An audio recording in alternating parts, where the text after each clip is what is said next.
आप सभी दर्शकों को नमस्कार और जोहार। आप देख रहे हैं पीएसए लाइव न्यूज और मैं हूं आपके साथ संपादक अशोक कुमार झा।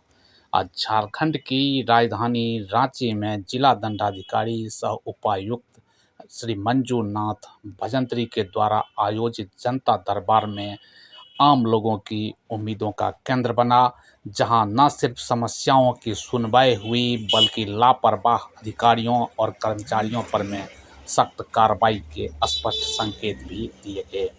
उपायुक्त ने साफ शब्दों में कहा कि प्रशासनिक उदासीनता अब किसी भी सूरत में बर्दाश्त नहीं की जाएगी और दोषियों को तय समय सीमा के भीतर में कार्रवाई सुनिश्चित करनी होगी।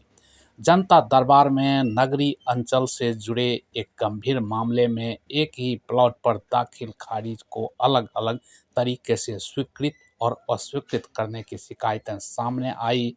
इस पर उपायुक्त ने अंचल अधिकारी को फटकार लगाई और उन्होंने संबंधित कर्मचारी को 48 घंटे के भीतर शो कॉज नोटिस जारी कर आरोप पत्र गठित करने का निर्देश दिया।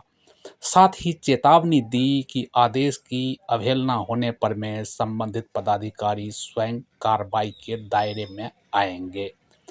इसी अंचल के एक अन्य मामले में म्यूटेशन आवेदन को लंबे समय तक लंबित रखने पर में उपायुक्त ने अंचल अधिकारी, सीआई और संबंधित कर्मचारी तीनों से स्पष्टीकरण मांगते हुए इसे गंभीर लापरवाही करार दिया।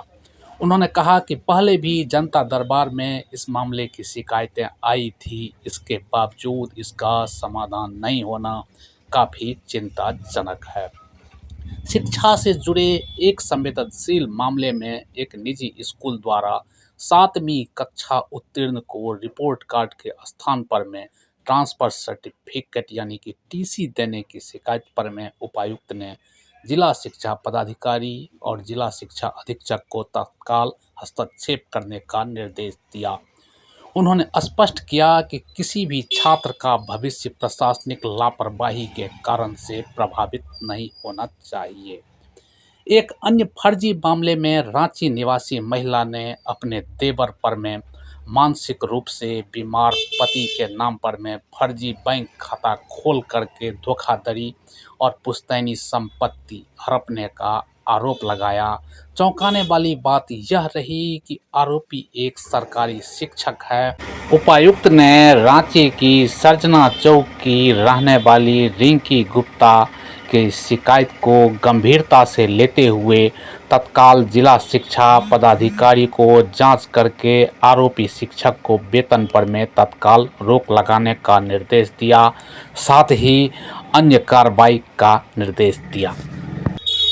जनता दरबार में पहुंचे बुजुर्ग भोलाराम की पेंशन संबंधी समस्या का मौका पर ही समाधान किया गया।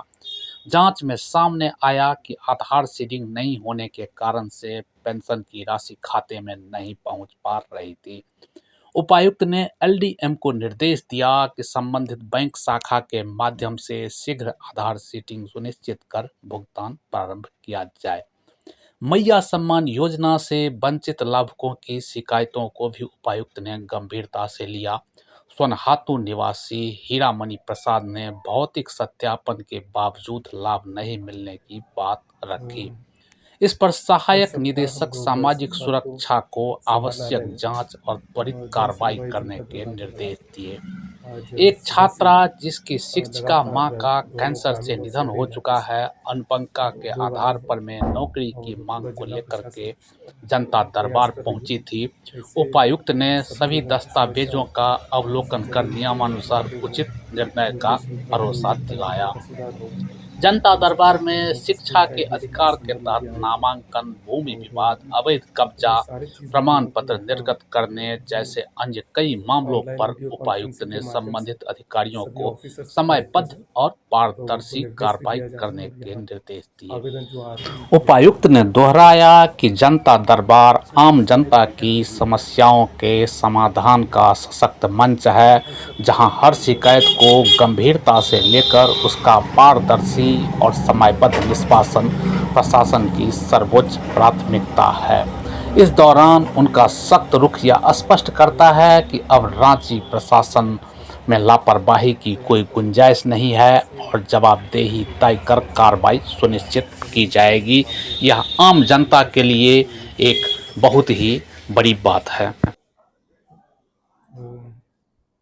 हर सप्ताह हम लोग सोमवार को समाहरणालय में जन सुनवाई जनता दरबार जो लगाते हैं, आज सुबह से ही लगातार दोनों ग्रामीण और शहरी इलाके से लोग आए हैं और पूरा जिला प्रशासन प्रयास कर रही है कैसे सभी लोगों का समस्याओं को, जैसे ज़मीन के मामले हो, म्यूटेशन का हो, या पंजीटू का सुधार हो, फिर उसके बाद कुछ लोगों का स्कूल का एडमिशन के संबंध में भी आए थे।